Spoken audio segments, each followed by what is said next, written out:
नमस्कार, आप देख रहे हैं रिपब्लिक हिंदुस्तान आनंद सक्सेना के साथ। जिला संवाददाता संदीप तिवारी की खास खबर फर्रुखाबाद से। फर्रुखाबाद जिले के कंपिल थाना क्षेत्र में लापता बालिका की हत्या कर शव खेत में फेंककर हमलावर फरार हो गया। शव को कुत्ते नोच रहे थे। पुलिस ने गांव के मुर्गी फार्म संचालक को पकड़ लिया है। उससे पूछताछ की जा रही है। दुष्कर्म की आशंका जताई जा रही है। कंपिल थाना क्षेत्र के एक गांव निवासी ग्रामीण की कायमगंज में कपड़े की दुकान है। उनकी 3 बेटियां थीं। मंगलवार की सुबह लगभग 9 बजे 4 वर्ष की छोटी बेटी बच्चों के साथ घर के बाहर खेलने गई और वापस नहीं आई। कई घंटे बीत जाने के बाद भी जब बेटी घर पर नहीं पहुंची तो दुकानदार व उसके परिजन खोजबीन में निकल पड़े, लेकिन उसका कहीं पता नहीं चला। दुकानदार ने शाम 6 बजे बेटी के लापता होने के संबंध में थाने में तहरीर दिया। पुलिस जांच कर रही थी और इसी दौरान सूचना मिली कि गांव से 1 किलोमीटर दूर खेत में एक बालिका का शव को जंगली कुत्ते नोच रहे हैं। सूचना मिलने पर एसओ अशोक कुमार, सीओ कायमगंज, सोहराब आलम फोर्स के साथ मौके पर पहुंचे और मासूम का शव छत विछत हो गया था। बालिका का शव पड़े होने की बात बताई गई और पिता का कहना है कि एक चरवाहे ने गांव के मुर्गी फार्म में संचालक के पड़ोसी युवक को बालिका का शव पड़े होने की बात बताई थी, लेकिन युवक ने घटना की जानकारी नहीं दी थी, जबकि वह दुकान से लौट रहा था और वह युवक और एक महिला रास्ते में मिले थे। पिता ने मुर्गी फार्म संचालक के घटना में शामिल होने की बात कही है। पिता ने आशंका जताई है कि उसकी पुत्री से दुष्कर्म के बाद हत्या की गई है। सीओ सोहराब आलम ने बताया कि जांच के बाद मुर्गी फार्म संचालक को पकड़ लिया गया है। इसके बाद उससे थाने में पूछताछ की जा रही है। चरवाहे के बताने के बाद युवक व महिला ने घटना क्यों छिपाई? चरवाहे के बताने के बाद भी युवक व महिला ने मासूम का शव खेत में पड़े होने की जानकारी दुकानदार को नहीं दिया, जबकि कायमगंज से वापस आते समय महिला व युवक दुकानदार को रास्ते में मिले थे।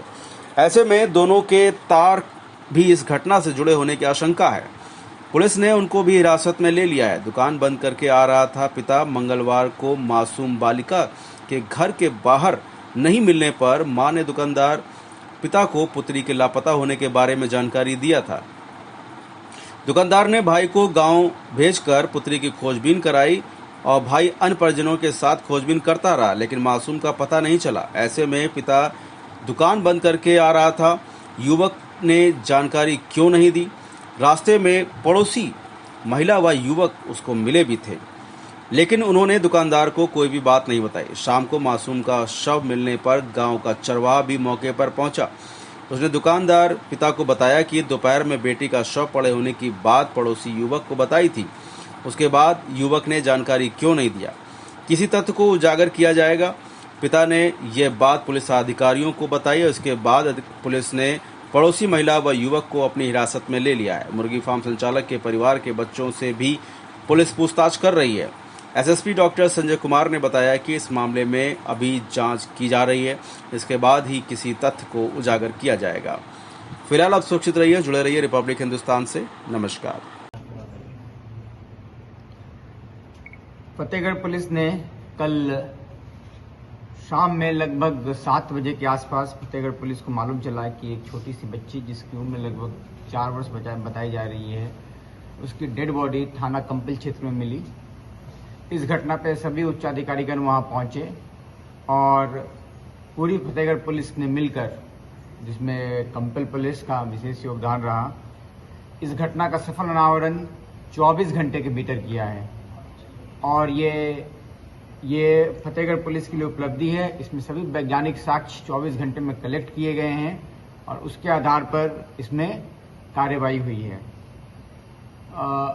परिजनों द्वारा दिए गए तहरीर पर मुकदमा पंजीकृत कर लिया गया। इसमें उन्होंने दुष्कर्म की आशंका जताई थी, दुष्कर्म की हत्या की आशंका जताई थी। वहां पे फील्ड यूनिट की टीम पहुंची, मौके से सैंपल लिए गए और सैंपल से प्रथम दृष्टया कुछ बात सही प्रतीत हुए। इसी क्रम में हमने स्पेशल फॉरेंसिक टीम को, जो कि कानपुर नगर में रहती है, वहां से हमने उसे इस घटना के लिए स्पेशली कॉल किया और उसकी मदद से सभी साक्ष्य जो यहाँ जुटाए गए थे उसे हमने सुपुर्द किया और हम लोग उसकी रिपोर्ट का इंतजार कर रहे हैं। लेकिन प्रथम दृष्टया जो यहाँ की लोकल फॉरेंसिक यूनिट थी, फील्ड यूनिट थी, उसने जो कुछ एग्जामिन किए, उस एग्जामिनेशन के आधार पर 2 व्यक्तियों पर शक हुआ और उस शक के मद्देनजर उन दोनों को गिरफ्तार किया गया है और जिसमें उन्होंने अपनी अपराध करने की बात को स्वीकारा है और उन्हें गिरफ्तार करके माननीय न्यायालय के समक्ष प्रस्तुत किया जा रहा है। एक अभियुक्त है और दूसरा एक बाल अपचारी है। जो अभियुक्त है उसका नाम शाहिद पुत्र इकरार हुसैन है, जो थाना कंपल क्षेत्र का रहने वाला है। और पूरा ये वाकया इस तरह से निकल कर सामने आया है कि छोटी सी बच्ची जो अपने छोटे छोटे मित्रों के साथ वहाँ पे खेलने आया करती थी, उसी में इन 2 लड़कों ने उसको अपना शिकार बनाया और शिकार बनाने के बाद, अपनी हवस का शिकार बनाने के बाद उसकी हत्या कर दी। और पुलिस ने इस पूरी घटना का सफल अनावरण किया है। इसमें वैज्ञानिक साक्ष्यों के आधार पर खुलासा किया गया है और हम लोग अब इनको माननीय न्यायालय के समक्ष प्रस्तुत कर रहे हैं और जल्द से जल्द इसमें चार्जशीट लगाकर माननीय न्यायालय से निवेदन करेंगे कि ऐसे अपराधियों को जल्द से जल्द सजा दें। इस पूरे अभियोग को हमने भारतीय दंड संहिता की धारा 376 DB के अंतर्गत लाया है और साथ में 302 और 201 भादवी और इसके साथ पॉक्सो अधिनियम के अंतर्गत भी इसको लाया गया है। और मैं आपको बताना चाहता हूँ 376 DB में सख्त से सख्त सजा का प्रावधान है और हम लोग न्यायालय से अनुरोध करेंगे कि इनको वो सजा मिल पाए। आर हिंदुस्तान हर हिंदुस्तानी की खबर डाउनलोड करने के लिए सर्च करें आर हिंदुस्तान प्ले स्टोर।